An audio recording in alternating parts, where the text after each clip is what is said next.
भूटिया कुत्ते। कुत्तों की वो नस्ल जो सबसे ज़्यादा वफादार और सुरक्षा के लिहाज से सबसे बेस्ट माने जाते हैं, लेकिन इनकी पहचान इतनी भर नहीं है। ये कुत्तों की वो नस्ल है जिस पर ग्रीस के कवि ने गीत लिख डाले।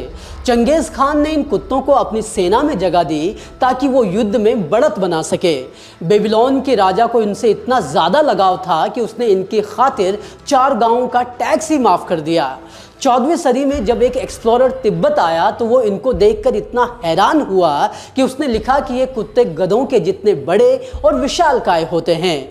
अंग्रेज़ भी इन कुत्तों को देखकर इतने हैरान थे कि इन्हें अपने साथ ब्रिटेन लेकर चले गए और वहाँ डॉग शो में इनको शामिल किया गया। ये कुत्ते कितने पॉपुलर हो चुके थे उसका अंदाज़ा आप इसी से लगा सकते हैं कि एक कुत्ता 1 अरब रुपए से ज़्यादा में बिका था। चीन में तो आज भी इस नस्ल का कुत्ता रखना स्टेटस सिंबल का विषय माना जाता है।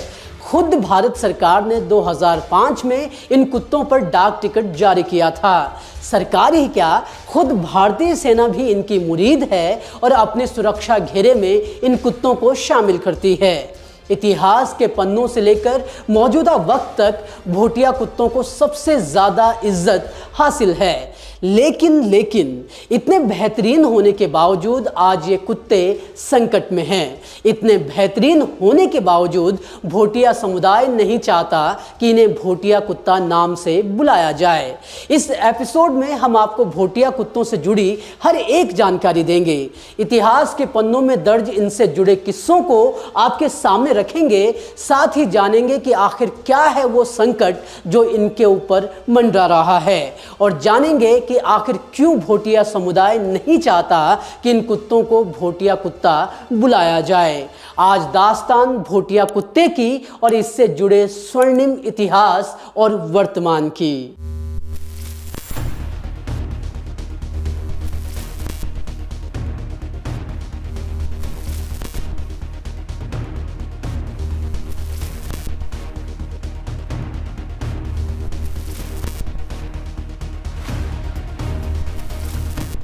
भूटिया कुत्तों को लेकर जो इतिहास किताबों और लेखों की शक्ल में मौजूद है, उस पर जाने से पहले ये जानना ज़रूरी है कि भूटिया कुत्ते आखिर होते कौन हैं। तो चलिए पहले इसी बेसिक सवाल का जवाब ले लिया जाए। हिमालय की सुदूर पहाड़ियों में पाए जाने वाले इन कुत्तों को हिमालयन मस्टीफ कहा जाता है। ये मस्टीफ डॉग की ही एक प्रजाति है। हिमालयन मस्टीफ भारत में पाए जाने वाले कुत्तों की सबसे बड़ी प्रजातियों में से एक है। हिमालयन मस्टीफ हर हिमालयी क्षेत्र में पाए जाते हैं। उत्तराखंड में ये कुत्ते ऊंचे पहाड़ी इलाके में पाए जाते हैं। स्थानीय भाषा में इन्हें भूटिया कुत्ता या भोटे कुकुर कहा जाता है। भारत के अलावा ये कुत्ते भूटान, तिब्बत और नेपाल में पाए जाते हैं। यही वजह है कि इन्हें तिब्बतन मस्टीफ भी कहा जाता है। इसके अलावा इन्हें बांग्ला मस्टीफ, किन्नौरी कुत्ता, गद्दी डॉग और पहाड़ी कुत्ता भी कहा जाता है। उत्तराखंड में पाए जाने वाले ज़्यादातर भूटिया कुत्ते हिमालयन शीप डॉग होते हैं। शीप डॉग उन कुत्तों को कहा जाता है जिनकी नस्ल का उपयोग ऐतिहासिक रूप से भेड़ पालने के संबंध में किया जाता है। Himalayan sheep dog Himalayan mastiff की ही एक नस्ल है। वैसे तो एक शीप डॉग के सारे गुण समान होते हैं, लेकिन ये हिमालयन मस्टीफ की असल नस्ल से थोड़े छोटे और फुर्तीले होते हैं। हिमालयन मस्टीफ की जहां हाइट 70 सेंटीमीटर और वजन 75 किलोग्राम तक हो सकता है, वहीं शीप डॉग की हाइट 60 सेंटीमीटर और वजन 30 से 40 किलोग्राम तक होता है।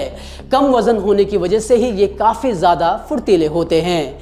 अगर बात की जाए इनके बाइटिंग फोर्स की, यानी काटने की क्षमता की, तो इनकी काटने की क्षमता 500 से 700 PSI होती है। PSI को आप इसके गहरा घाव करने का एक मापन समझ सकते हैं। काफ़ी ज़्यादा PSI होने की वजह से ही ये बाघ और गुलदार तक से भिड़ जाते हैं। दिन में इनका स्वभाव शांत होता है, लेकिन रात में ये एक आक्रामक भूमिका में आ जाते हैं। रात को ये अपने इलाके में किसी अनजान जानवर या इंसान को आने तक नहीं देते। अब आपके मन में सवाल उठना लाजमी है कि इन कुत्तों को उत्तराखंड में आखिर भोटिया कुत्ता क्यों कहा जाता है। इन्हें भोटिया कुत्ता बुलाने की क्या वजह है वो भी हम आपको बताएंगे, लेकिन उससे पहले आपको बताते हैं कि कैसे इन कुत्तों ने अपनी वफादारी और बहादुरी की वजह से देश और दुनिया में नाम कमाया है।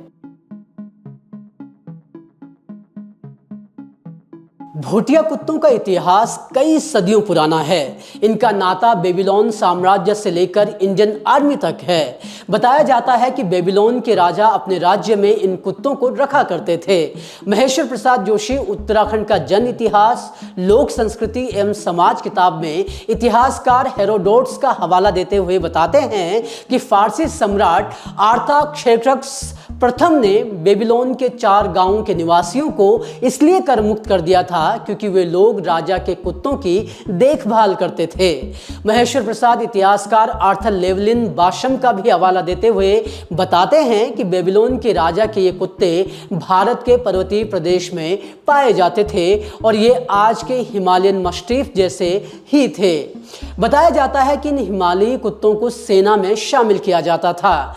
एस थियोडोर भास्करन अपनी किताब the book of Indian dogs में लिखते हैं कि चंगेज खान और हुन साम्राज्य का राजा अटीला अपनी सेना में इन कुत्तों को शामिल करते थे।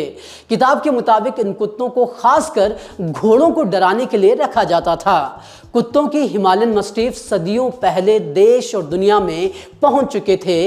इसके कई सबूत इतिहास के पन्नों में बिखरे पड़े हैं। एक ऐसा ही सबूत 14वीं शताब्दी का मिलता है। 14वीं शताब्दी के एक एक्सप्लोरर मार्को पोलो जब तिब्बत घूमने आए थे तो उन्होंने इस दौरान इन कुत्तों पर एक कविता लिखी। इस कविता में उन्होंने तिब्बत के कुत्तों को गधे जितना बड़ा बताया था। हालांकि कुछ लोग पोलो के इस विवरण को बड़ा चढ़ाकर पेश किए जाने की बात कहते हैं, लेकिन इतना तय है कि हिमालयन मस्टीफ उस दौर में भी काफ़ी पॉपुलर हो रहे थे। आधुनिक युग की बात करें तो साल 1900 में अंग्रेज इन्हें ब्रिटेन ले गए और 1906 में क्रिस्टल पैलेस डॉग शो में इन्हें दिखाया गया। यहाँ से ये कुत्ते अमेरिका होते हुए दुनिया के दूसरे कोनों में पहुँचने लगे। टाइम मैगजीन के मुताबिक गोल्डन कलर के तिब्बतन मस्टीफ का एक बच्चा करीब $1.9 मिलियन यानी आज के करीब 1.5 अरब रुपए में बिके थे। इनका क्रेज इतना बड़ा कि चीन में ये स्टेटस सिंबल बन गए। आज भी चीन में मस्टीफ डॉग पालना एक स्टेटस सिंबल माना जाता है।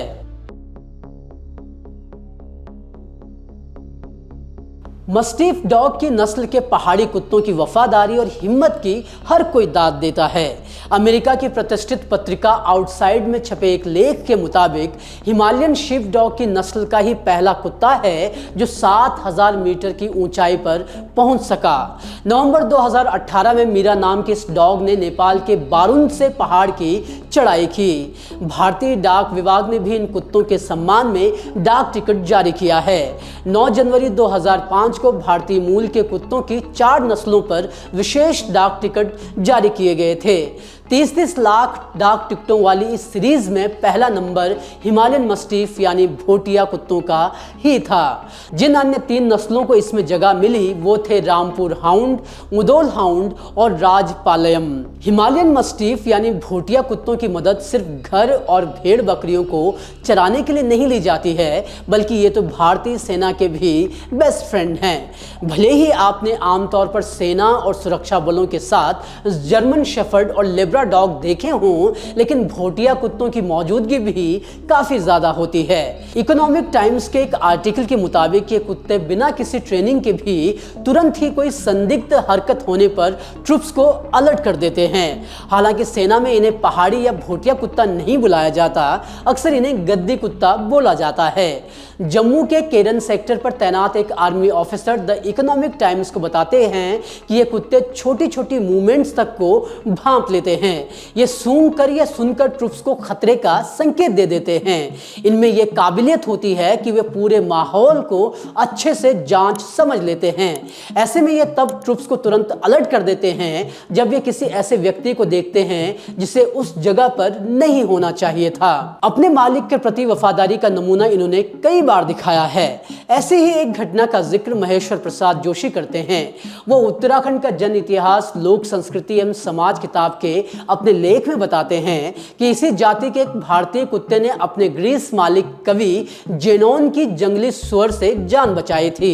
हालांकि इस संघर्ष में वो खुद मारा गया। जेनोन अपने इस कुत्ते की मौत से इतना दुखी हुआ कि उसने उसकी याद में 2 गीत लिखे। भोटिया कुत्तों से सिर्फ बाहर के लोग ही नहीं प्रभावित हुए, बल्कि भारत के राजा भी इनसे काफी ज्यादा प्रभावित थे। एस थियोडर भास्करन अपनी किताब the book of Indian dogs में लिखते हैं कि इस नस्ल के कुत्ते मेरठ के राज्य मोहिदंत और दुमरौन के राजा को भी काफी ज्यादा पसंद थे।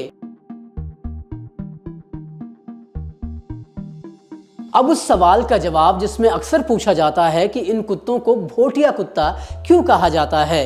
दरअसल भोटिया समुदाय से जुड़े लोग आमतौर पर भेड़ और बकरी पालन के काम से जुड़े हुए रहते थे और आज भी काफ़ी हद तक जुड़े हुए हैं। ऐसे में इस समुदाय से जुड़े लोग अपने भेड़ बकरियों की देखरेख के लिए हिमालयन शीप डॉग को ही पालते हैं।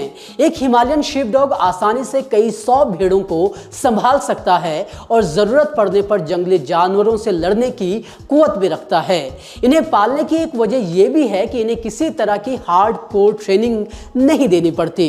जब ये छोटे होते हैं तभी से इन्हें भेड़ों और बकरियों के बीच छोड़ दिया जाता है। उत्तराखंड में ज़्यादातर ये आपको ऊंची और ठंडे इलाकों में मिलते हैं। ये कुत्ते लंबे वक्त से भोटिया समुदाय का अहम हिस्सा बने हुए हैं। तिब्बत के साथ व्यापार के दौरान भी ये अपने मालिकों के साथ लंबा सफर तय करते थे। भोटिया कुत्तों का झुंड आपस में काफी तालमेल के साथ काम करता है। ये मवेशियों को अपने सुरक्षा घेरे में लेकर चलते हैं। भेड़ों को ये एक साथ बीच में रख देते हैं और चारों तरफ से सुरक्षा देते हुए चलते हैं। इनकी व्यूह रचना को तोड़ना बाघ के लिए आसान नहीं होता है, क्योंकि उत्तराखंड में भोटिया समुदाय ने ही इनका मोटे तौर पर इस्तेमाल किया है। कहा तो यह भी जाता है कि चंद राजाओं ने इन कुत्तों को पालने की जिम्मेदारी भी इस समुदाय के लोगों को दी थी। ऐसे में भोटिया समुदाय से जुड़े होने की वजह से भी इन्हें भोटिया कुत्ता कहा जाता है। महेश्वर प्रसाद जोशी अपने लेख में बताते हैं कि पूरे उत्तराखंड के पहाड़ी इलाकों में आज भी भोटिया कुत्ते ही सुरक्षा के लिहाज से सबसे कारगर समझे जाते हैं।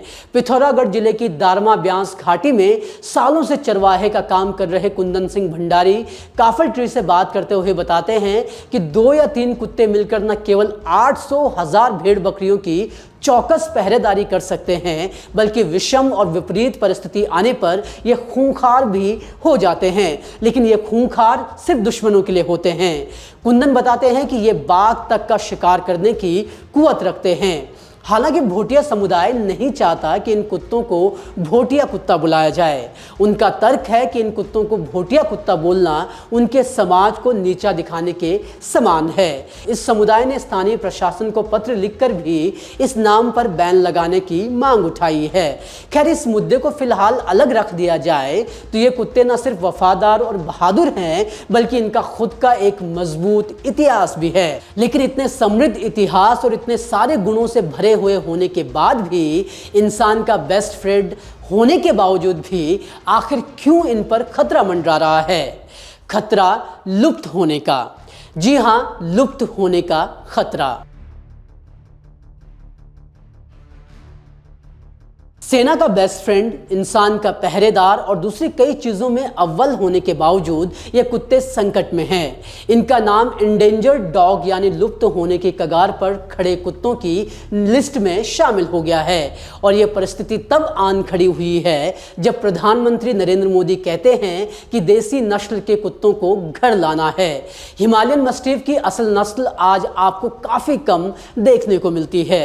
उत्तराखंड में भी जब आप पहाड़ी कुत्तों को देखते हैं तो बहुत ही कम आपको असल हिमालयन मस्टिफ और शीप डॉग मिलेंगे।